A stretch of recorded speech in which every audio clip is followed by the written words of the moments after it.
There are moments in history where the extraordinary meets the inexplicable. For centuries, humanity has been fascinated by things that we cannot explain, some of which are events that leave more questions than answers. Number 10. In July of 1989, a search was underway for two missing hikers who vanished in a Hokkaido national park. The two Tokyo residents had been hiking in the Mount Asahidake area of the national park when they became lost. They deviated from a trail and headed south toward Chubetsu River. The Hokkaido Prefectural Police were on the hunt for the two people and took to the skies for a better view. From a helicopter hovering above, the pilot and rescuers scoured the area, looking for movement among the trees, bright clothing, or smoke signals. Luckily, they didn't have to look very far. The helicopter pilot had spotted something on the mountain. It was SOS letters that were written in birch logs. It was a massive sign that was hard to miss. The helicopter landed, and it didn't take long for rescuers to locate the two hikers. The operation was successful, and the people who were missing were safe. But after interviewing the pair, the story took an unexpected turn. The SOS sign was mentioned during the questioning, assuming that it was them who had made it. The hikers, though, had no knowledge of such a sign, and confirmed that they hadn't been the ones to make it. Panic coursed through the police department when it was realized that someone else must be missing too, and they headed back to the mountain again. The helicopter once more hovered overhead, beaming down at the forested area. Rescuers again landed near the sign and began searching for the creator. It wasn't until they were right next to the SOS that they truly realized how massive it was. 19 birch logs had been used, each measuring a staggering length of 5 meters. Curiously, no logging tools were seen anywhere near it. But 100 meters away, officers would make a startling discovery. Stuffed in a tree root was a bunch of personal items belonging to a presumed male hiker. Among the items were a tape recorder, 4 cassette tapes, a backpack, tripod, 2 cameras, a notebook, driver's license, and a pair of men's basketball shoes. Nearby, officers would also uncover human remains, some of which included signs of fractures. The driver's license pointed to a 25-year-old office worker from Konan, Aichi Prefecture. His name was Kenji Iwamura. He was reported missing 5 years prior when he failed to show up for work. When police scoured the area for Iwamura 5 years prior, there had been no SOS. The immensity of the sign would have taken great effort, and it's estimated that it would have taken at least 2 days to complete. When the remains were sent to Asahikawa Medical University for further identification, it was determined that the individual would have been far too weak and thin to complete the project themselves. Further adding to the mystery was the fact that the remains weren't even Iwamura's.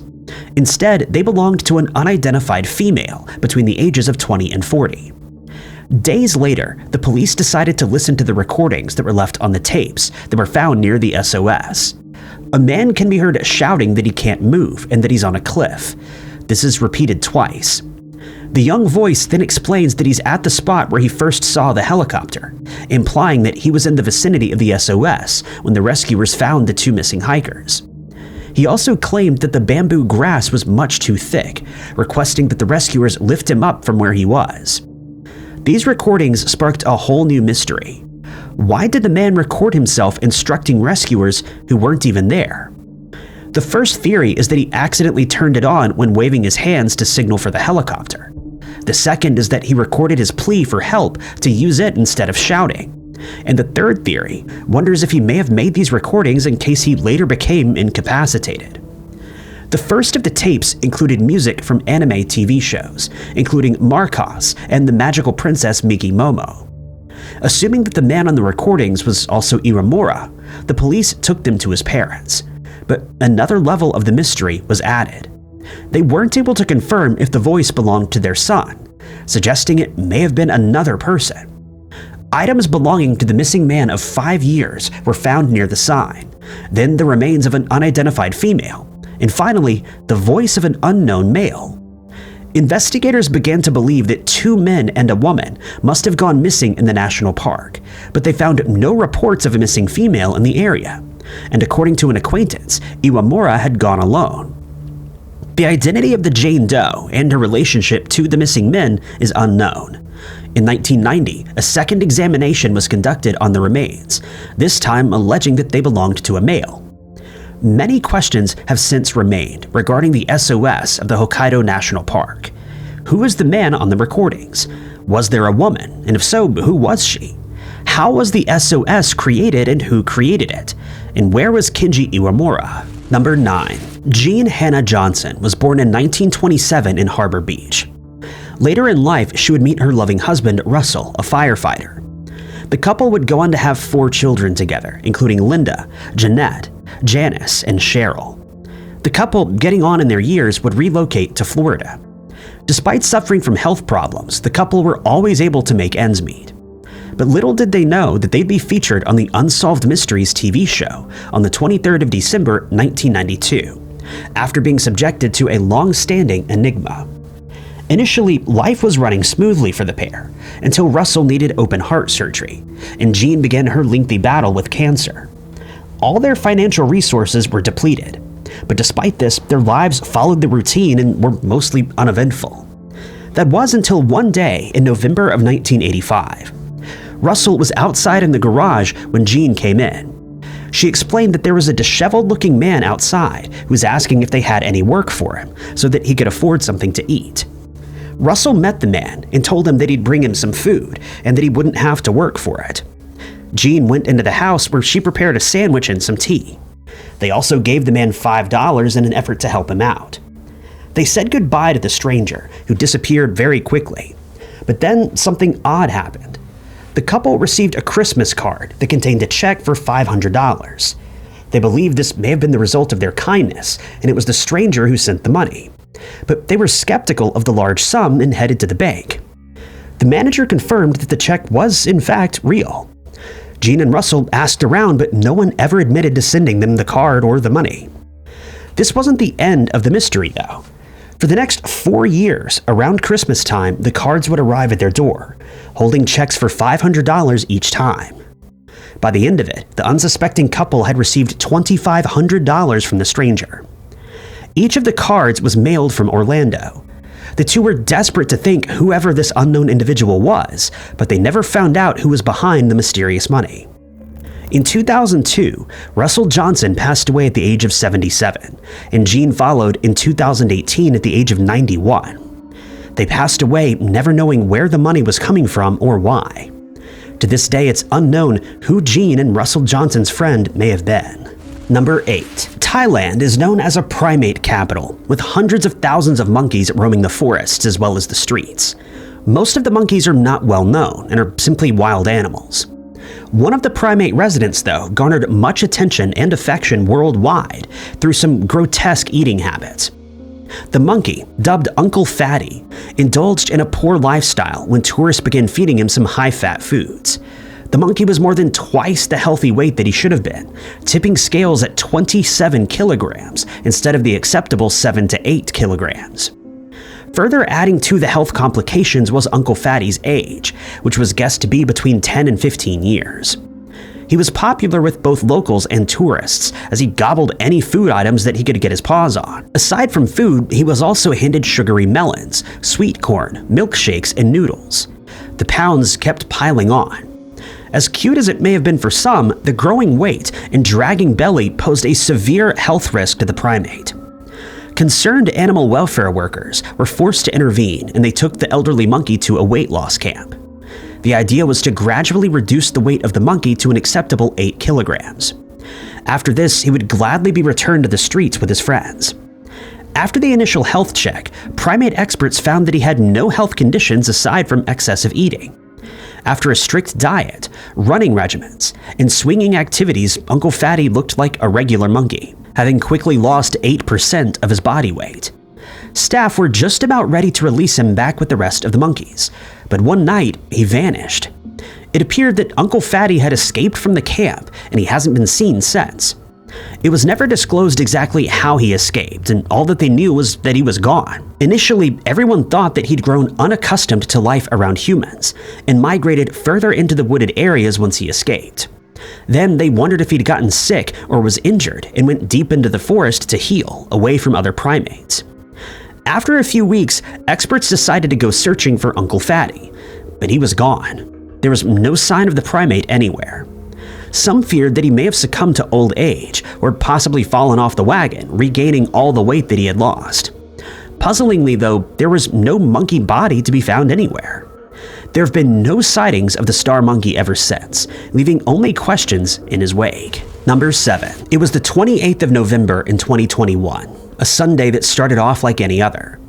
Residents of Long Island, New York were going about their daily activities when suddenly they were interrupted by a bizarre occurrence that left them alarmed and confused by law enforcement. It was around 11 a.m. when a sound that many described as a loud boom erupted through Long Island. Dozens of inhabitants began calling 911, reporting the loud sound that had disturbed them. Most calls had come from Lindenhurst, but police would also receive calls from all around the surrounding area.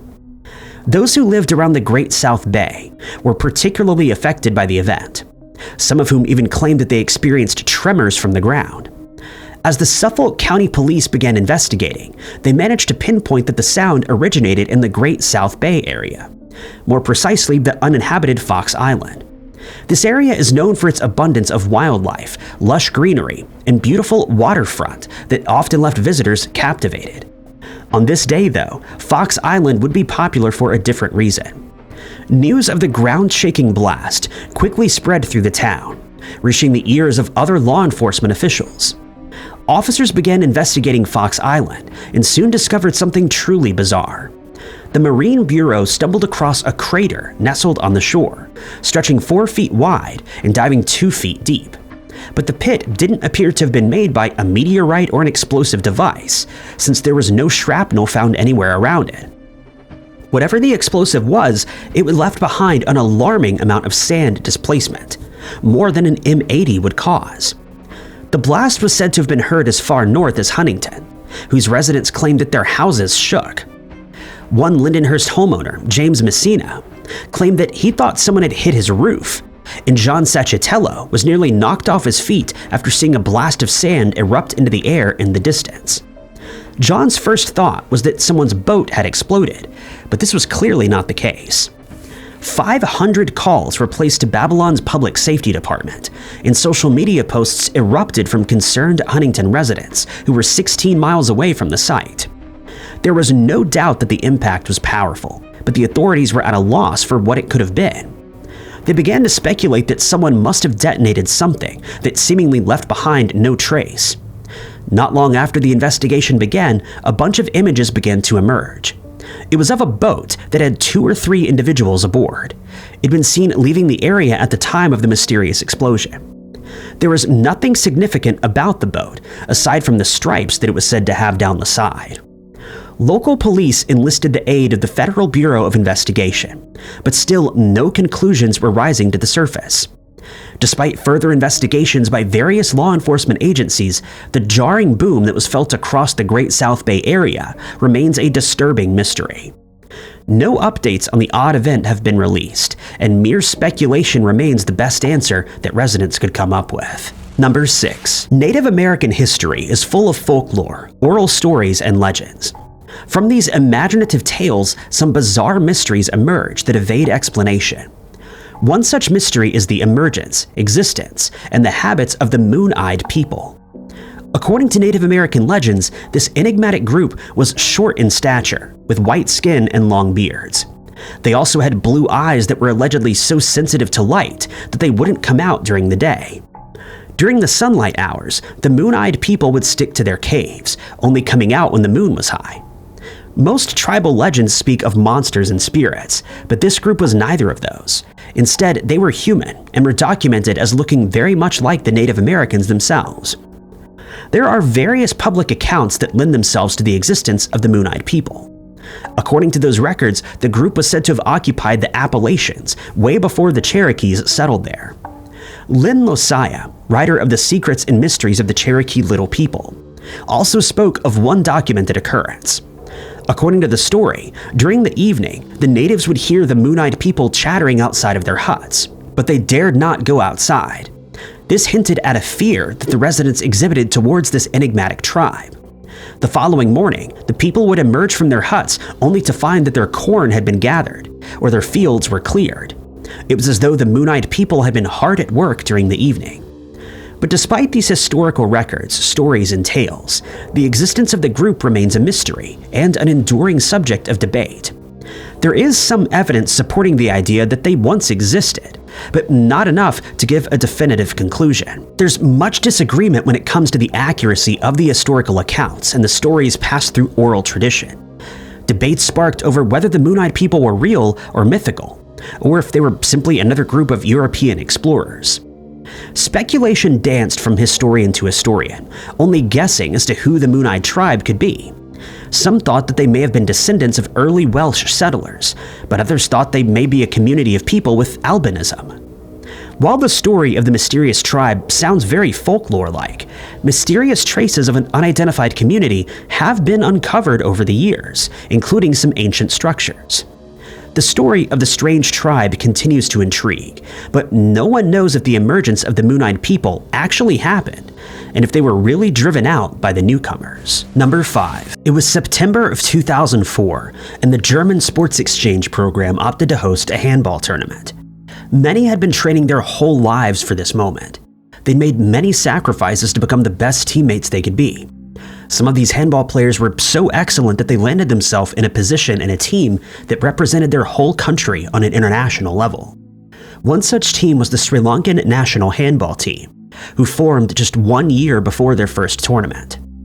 In 2003, the founder of AGSEP, Dietmar Doring, received a phone call from someone from the Sri Lankan Sports Ministry. They'd been trying to set up a match between their supposed national team and the German national teams. AGSEP also helped set up several matches between the two places before, so this wasn't particularly suspicious. Doring, though, did find it odd that the team arrived at the photo shoot wearing tuxedos and not gym attire. It was that year that the handball coach didn't have much time to prepare a squad of 23 men for a game against Germany. None of the team members had any experience in the sport and only practiced a few miles a week. Following the exhibition, the team was invited to play in a 2-week-long tournament in Germany, which would take place in September of 2004, a tournament during which a mystery would arise. After the first game of the tournament, the Sri Lankan team spent the evening celebrating with their hosts. The following morning at 5 a.m. on the 13th of September, 2004, the team would sneak out of the German hotel and disperse from there. Subsequently, the whole Sri Lankan national handball team vanished into thin air. The AGSEP initially thought that the group had gotten lost in the nearby woods while jogging, but this wasn't the case. Things would only get stranger from here when the Sri Lankan government was contacted.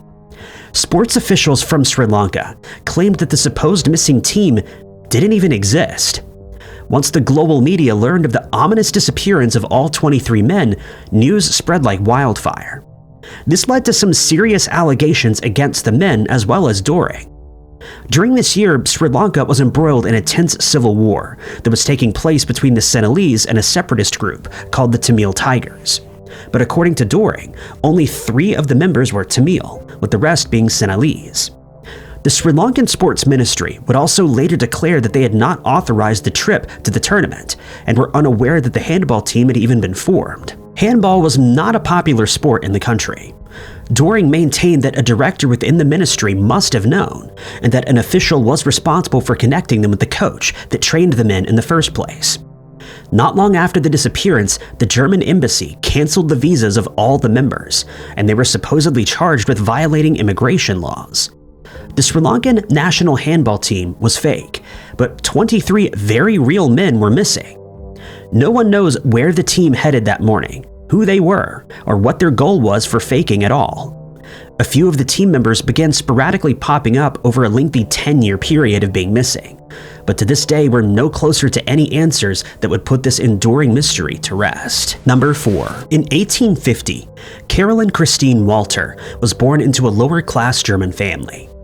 Tragedy struck, taking both her parents and forcing Carolyn and her sister Selma to live with their grandparents in Freiburg. Both women would grow up loved by all who knew them.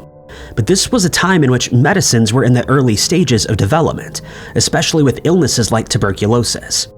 Carolyn contracted the bacterial disease, which she would succumb to just weeks later. Selma buried her beloved sister, and on the tomb was a life-sized statue of her sister drifting off to sleep while reading.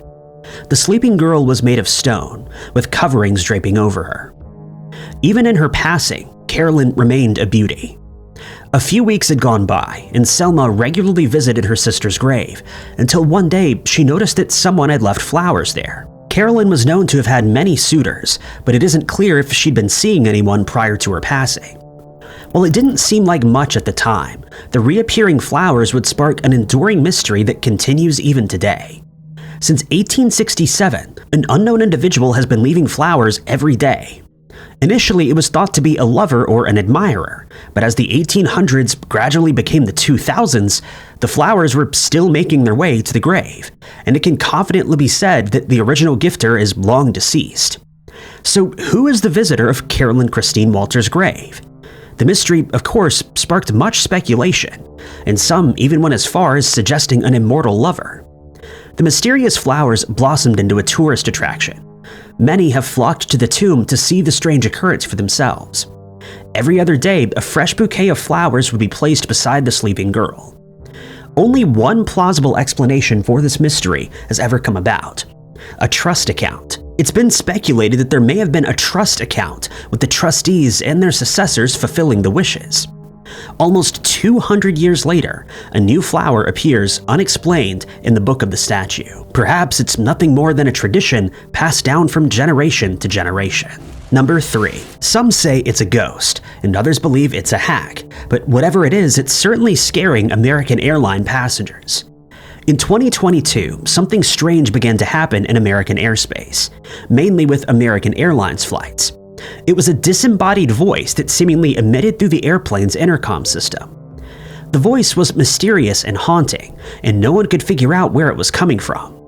The first reports come from July, during a flight from JFK to LAX. Aboard was Bradley P. Allen and his wife. He recalled their entire experience. Mid-flight, moans and groans coursed through the aisles. Allen described the disembodied calls as sounds of immense pain. The crew claimed that this had happened before, and they were desperately trying to get it under control. They too had no explanation for the noises. They could be heard briefly at least 3 to 4 times during that flight. Then it stopped, just as mysteriously as it had started. The next occurrence took place on August 5th during an American Airlines 117 flight from JFK to LAX.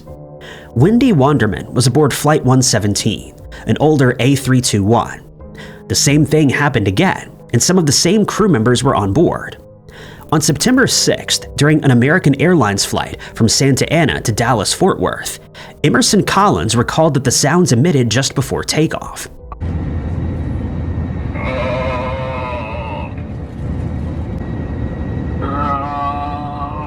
The groans traveled from the intercom system and continued for the duration of the flight. The flight attendants apologized for the disturbing sounds, but were unable to stop them since they didn't know where they were coming from. Days later, American Airlines Airbus 320 was carrying passengers from Orlando, Florida to Dallas. This time, the sounds didn't last the whole duration of the flight, but were heard periodically. On September 18th, it happened yet again, this time aboard American Airlines 1631, which was traveling from Santa Ana to Dallas. An anonymous report was issued that day, claiming that someone had hacked into the PA and was making some incredibly disturbing sounds. Later, the captain announced that there was no call for concern, and that the flight systems had not been compromised, and the flight resumed. During each of these incidents, it seemed as though a male voice was responsible. When comparing each recording, though, some of the voices seemed more aggressive. An official response would subsequently attribute the strange calls to a mechanical issue with the PA amplifier. The maintenance team concluded that the amplifier raised the volume of the PA system while the engines were running, but the sounds heard were no doubt of human origin. The excuse offered by American Airlines was not accepted by most, who maintained that the voice was that of a grown man. To this day, no one knows where the voice in the clouds had come from. Number 2. It was a calm, overcast Sunday in August of 1942, when a pair of experienced Navy officers boarded the U.S. Navy Blimp L-8. They would be heading off on a routine anti-submarine patrol flight, but little did they know that they would be sparking one of the most enduring mysteries of modern times. L8's two crewmen consisted of Lieutenant Ernest W. Cody and Ensign Charles E. Adams. After serving 15 years in the Navy, Adams was finally heading out on his first flight as an ensign. This made the routine patrol more than just that, and Adams was in high spirits that morning. The Blimp drifted up from the advanced base on Treasure Island, California. It was the early hours with the sky dimly lit. From the ground, onlookers watched as the ship drifted further, then disappeared into the haze. The airmen were flying low, investigating underwater abnormalities, waving at the fishermen below. Everything was running smoothly until the airship came within a few miles of the Golden Gate Bridge, signaling the 2 hours they had left on patrol. Dotting the surface of the water were fishing crafts and 2 patrol boats, one of which was Navy and the other a Coast Guard. Cody noticed something on the water, an oil slick that may indicate the presence of a submarine. The Blimp circled over it, and on the patrol boat, eyes were fixed on it. Skippers were ordered to go full speed ahead, and the fishermen were chased off. Onlookers kept their eyes trained on the airship, expecting it to circle a second time. Oddly though, it didn't, and no depth charge was dropped either. Instead, L8 shot up to the sky, eventually disappearing above the clouds. The Blimp was gone. For 2.5 more hours, L8 would drift at 2,500 feet before becoming heavy. The airship then began to fall.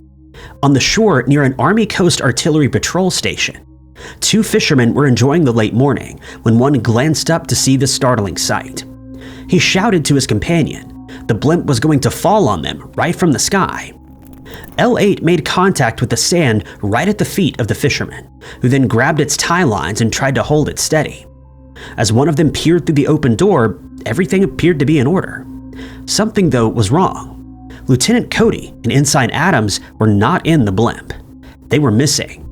The fishermen were not strong enough to keep hold of the tie lines, and the captive airship was ripped from their hands and skidded across the beach.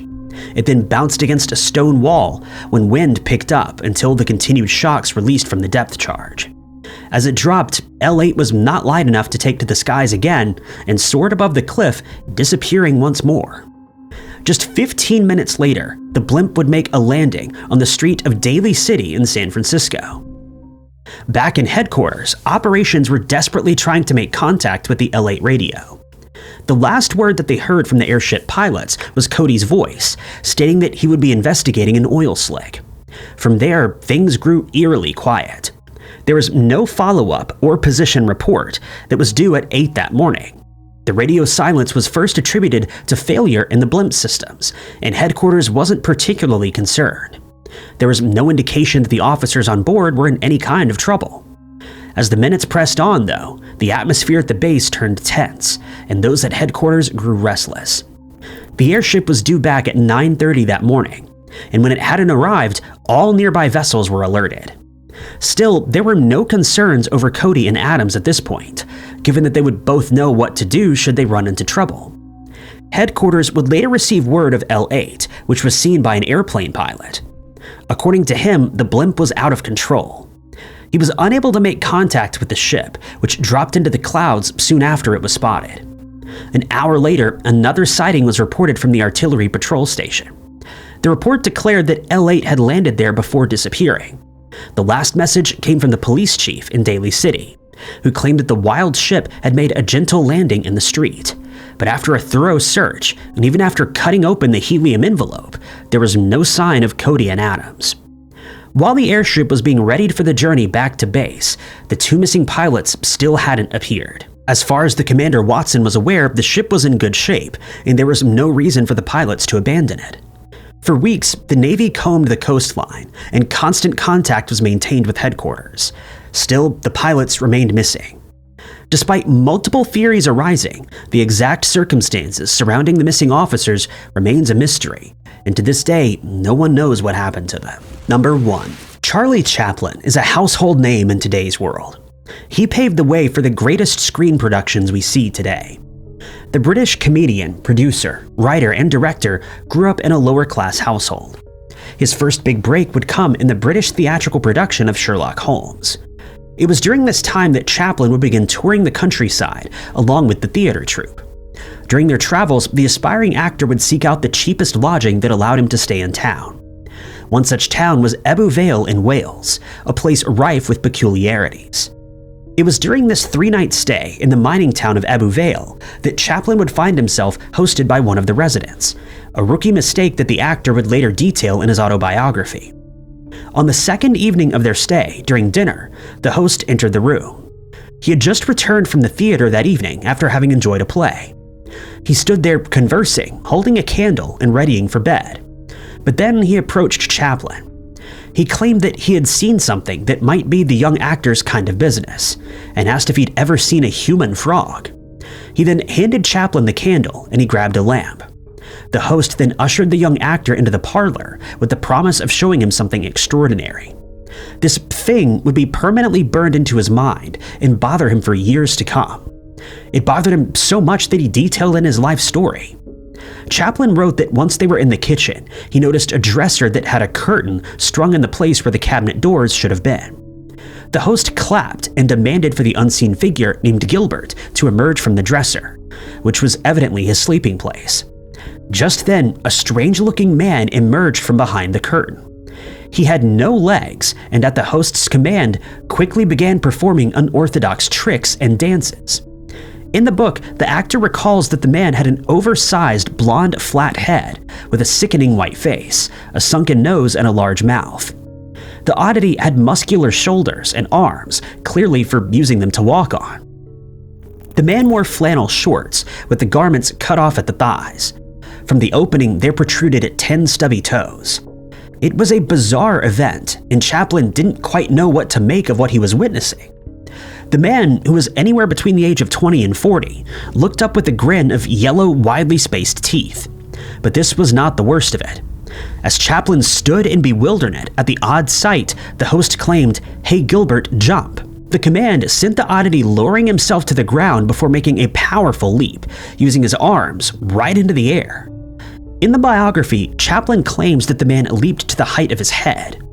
The resident then asked Chaplain if he thought he would fit in with the circus, declaring the man the human frog. Chaplain, of course, was quite horrified and could barely answer any of the questions that the host had asked. Through the shock, he managed to suggest several circuses that may be interested in such a spectacle. The host insisted on more tricks, such as hopping, climbing, and standing on the arms of a rocking chair using his hands. The young actor wasn't impressed, but was certainly horrified at the sight.